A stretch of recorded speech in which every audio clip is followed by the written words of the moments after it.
Today is Monday, January 28th. The government is back open, so we're talking about what happens now. And a big development in the Russia investigation. Plus, who will see record-breaking temperatures this week, Facebook's big plan, and how a movie just made history.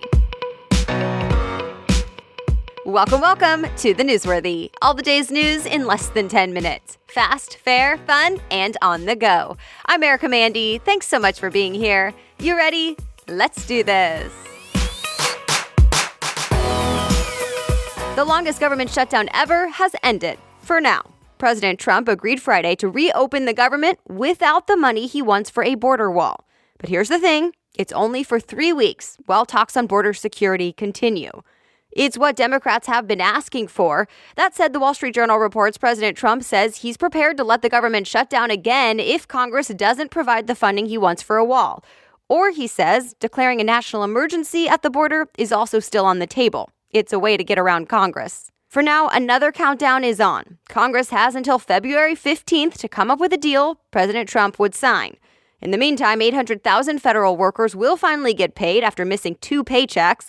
USA Today reports the White House hopes to make up all of the back pay by the end of this week, and they say the next payroll check will be on time. So, will there be a compromise before February 15th, or will the government shut down again? Stay tuned. The FBI arrested one of President Trump's former advisors and lifelong associates, and now he's set to be in federal court tomorrow. Roger Stone was indicted on 7 counts. Prosecutors accused Stone of talking to senior Trump campaign officials back in 2016 about WikiLeaks' plan to release stolen emails that could hurt Clinton's campaign. Remember, WikiLeaks released emails from the Democratic Party's computer systems. U.S. officials say Russian hackers were behind it. The charges against Stone are the latest in special counsel Robert Mueller's Russia investigation. But Stone says he's innocent and told Fox News the investigation is politically motivated. But he did tell ABC News he would consider cooperating with prosecutors and being honest about what he knows. Still, he says nothing illegal happened. To be continued. The U.S. is putting pressure on its allies to stop Chinese tech firms from building 5G networks around the world.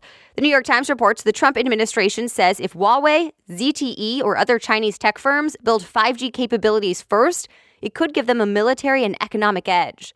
5G networks are much faster and allow more devices on one internet connection.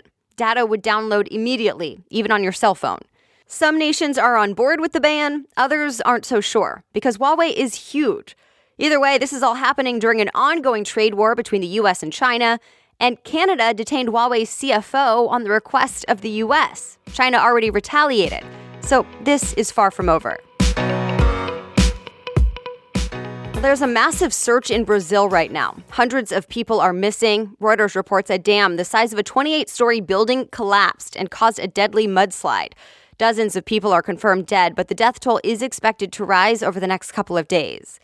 And in the Philippines, 2 bombs went off minutes apart at a Catholic cathedral. The BBC says at least 20 people died, dozens were hurt. It happened in an area where jihadist groups are active, and ISIS claimed responsibility. And finally, people around the world marked International Holocaust Remembrance Day yesterday. The weekend marked 74 years since the Nazi concentration camp Auschwitz was liberated. NPR reports survivors went back to Auschwitz Sunday to pay tribute to the lives lost. Back in the U.S., the National Weather Service says to get ready for brutal cold temperatures coming. The coldest we've seen this season, and in some areas, record-breaking. AccuWeather says already parts of Minnesota saw a low of negative 45 degrees over the weekend, breaking the record for the coldest temperature on that day ever. And more is coming to the Midwest this week. Below zero temps for 2 to 3 days straight. Cities from Fargo, North Dakota to Minneapolis to Chicago will see extreme cold by Wednesday. The dangerous kind that can cause frostbite in minutes. And other areas in the Midwest can expect single-digit temperatures. So I'd say do your best to stay inside. Much more news still ahead, but a quick break for a new sponsor today, Molecule, the only air purifier that actually destroys harmful pollutants, destroys them at a molecular level instead of just collecting some on a filter. And Molecule's air purifiers are especially impactful for anyone dealing with asthma or allergies. In fact, in a study of 49 allergy sufferers, Molecule's technology showed a dramatic decrease in symptoms within just 1 week of use. One customer said she was, quote, able to breathe through her nose for the first time in 15 years. And Molecule's claims have been tested by third-party labs as well. And of course, by everyday customers, some who say they sleep better because they can finally breathe better.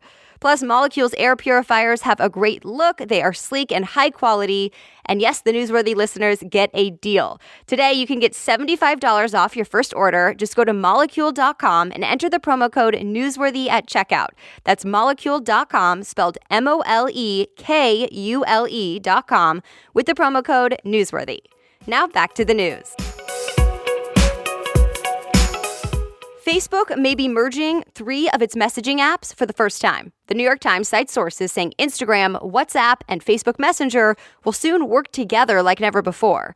All 3 are owned by Facebook and have a combined 2.6 billion users. The report says all 3 messaging apps would still be their own apps, but they'd be linked so you can more easily message people across services. And the goal is to apparently make all messages encrypted, so no one can access them except the people involved in the conversation. Facebook says it's all about creating a great experience. But critics say it's a privacy concern, since WhatsApp only requires a phone number and Facebook requires a full and real identity. The project is reportedly in the beginning stages. It's expected to happen either at the end of this year or early 2020.